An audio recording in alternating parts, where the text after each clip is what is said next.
안녕하세요. 변호사 이규섭입니다. 지금부터 대표적인 전세 사기 피해 사례와 사례별 예방법, 그리고 모든 주택에 꼭 해야 하는 예방법에 대해 말씀드리겠습니다.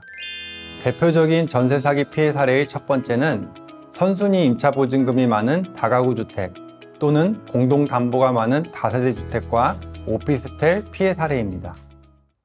여기서 다가구 주택이란 한 개의 단독주택 안에 여러 가구가 사는 집을 말합니다.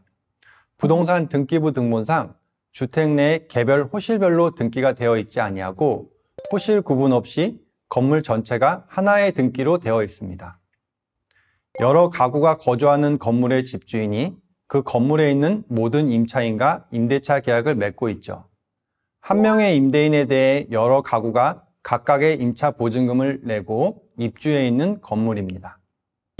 만약 같은 다가구 주택에 이미 임차인들이 거주하고 있다면 이들의 임차 보증금 총합을 선순위 임차 보증금이라고 볼 수 있는데요. 나중에 건물이 경매로 매각되었을 때 선순위 임차인들이 먼저 임차 보증금을 돌려받기 때문에 후순위 임차인은 임차 보증금을 돌려받지 못할 수가 있습니다. 다가구 주택의 경우 임대인이 다른 임차인의 선순위 임차 보증금 규모를 속여서 임대차 계약을 체결하고 그에 속은 임차인이 임대인으로부터 임차 보증금을 돌려받지 못하고 임차주택의 경매 절차에서도 임차 보증금을 회수하지 못하는 피해 사례들이 종종 있습니다. 한편 다세대 주택이나 오피스텔에 공동근저당권이 설정되어 있는 경우가 있는데요. 공동근저당은 임대인이 자신의 채무를 담보하기 위하여 임차주택을 포함한 임대인 소유의 다른 여러 부동산에 대하여 공동으로 담보권을 설정한 것을 의미합니다. 이와 같은 경우에는 임대인의 채무 규모가 큰 경우가 많으므로 주의가 필요합니다. 이를 중요하게 생각하지 않고 임대차 계약을 체결했다가 집이 경매에 넘어가 임차 보증금을 회수하지 못하는 경우도 있습니다. 다가구 주택에서 벌어지는 전세 사기를 예방하려면 다음의 세 가지를 확인하시기 바랍니다. 첫째, 다가구 주택의 경우에는 계약 체결 전 임대인에게 확정일자 부여 현황과 전입세대 열람 내역을 요구하여 다른 임차인들의 선순위 보증금 규모를 확인하고 임대차 계약서에 임대인이 확인하여 준 선순위 임차 보증금 액수 확인에 관한 특약사항을 기재하는 것이 좋습니다. 다가구 주택은 계약하기 전 다른 세입자의 보증금 규모를 알기 어렵습니다.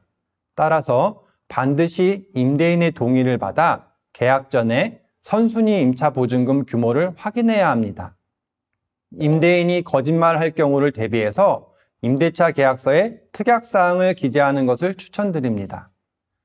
둘째, 계약 체결 후에는 임차인이 직접 확정일자 부여 현황과 전입세대 열람 내역을 발급받아 임대인이 계약 체결 전 확인 제공한 내역과 다름이 없는지, 계약 체결 전과 후 사이에 변동사항이 없는지를 다시 한번 확인하는 것이 좋습니다. 셋째, 부동산 등기부 등본상 선순위 근저당권의 설정 여부와 그 담보 금액을 확인하여야 합니다.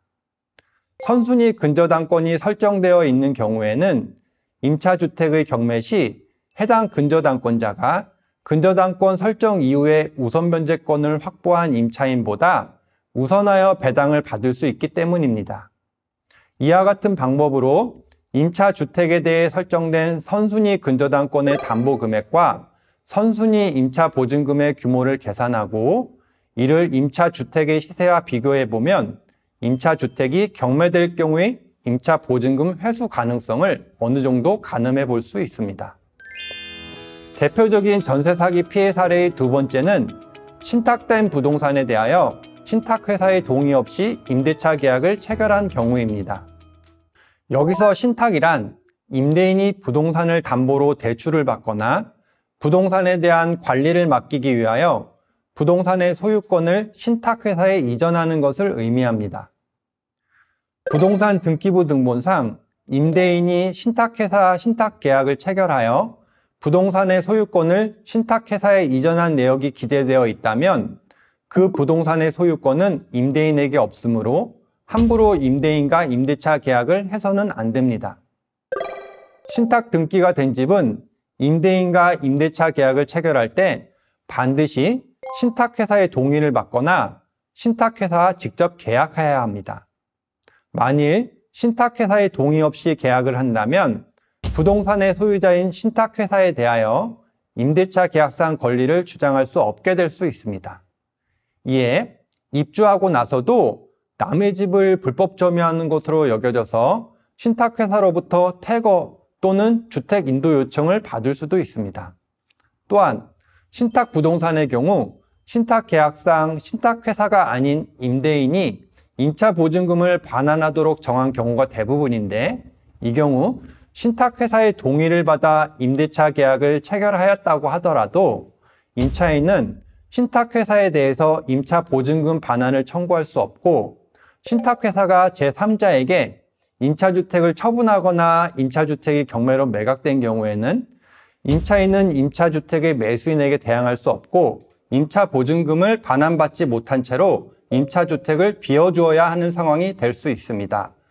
이와 같이 신탁 부동산의 임대차는 여러모로 위험 요인이 많으므로 신탁 부동산에 대하여 임대차 계약을 체결할 경우에는 많은 주의가 필요합니다. 신탁 등기로 인한 전세 사기를 예방하려면 다음 두 가지를 꼭 확인하시기 바랍니다.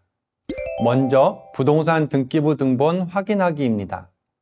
부동산 등기부 등본을 통해 부동산이 신탁되었는지 여부를 확인할 수 있습니다. 만일 부동산 등기부 등본을 확인했는데 신탁 등기가 되어 있다면 둘째로 신탁 원부라는 서류를 추가로 확인해야 합니다. 신탁 원부는 신탁 등기를 신청할 때 신청서에 붙이는 서류입니다. 신탁 원부에는 위탁자, 수탁자, 수익자의 성명 및 주소, 신탁의 목적, 신탁 재산의 관리 방법, 신탁 종료의 사유 등을 기재하도록 되어 있습니다. 따라서 신탁 원부를 확인하면 누구에게 해당 부동산을 임대할 권한이 있는지, 해당 부동산을 담보로 받은 대출이 있는지 등을 확인할 수 있습니다. 참고로 이 신탁 원부는 인터넷으로 발급받을 수 없기 때문에 등기소에서 직접 발급받아야만 합니다. 그리고 한 가지 추가로 말씀을 드리면 신탁 원부를 통해 권리관계를 파악하는 일이 개인에게는 다소 생소하고 어려울 수 있습니다. 조금 전 말씀드린 바와 같이 신탁회사의 동의를 받아 임대차 계약을 체결하는 경우에도 신탁회사가 임차주택을 제3자에게 매도하거나 임차주택이 경매로 제3자에게 매각되면 임차보증금을 반환받지 못한 채 임차주택에서 퇴거해야 하는 상황이 발생할 수 있으므로 신탁 부동산에 대하여 임대차 계약을 체결하는 경우에는 전문가의 도움을 받기를 추천드립니다.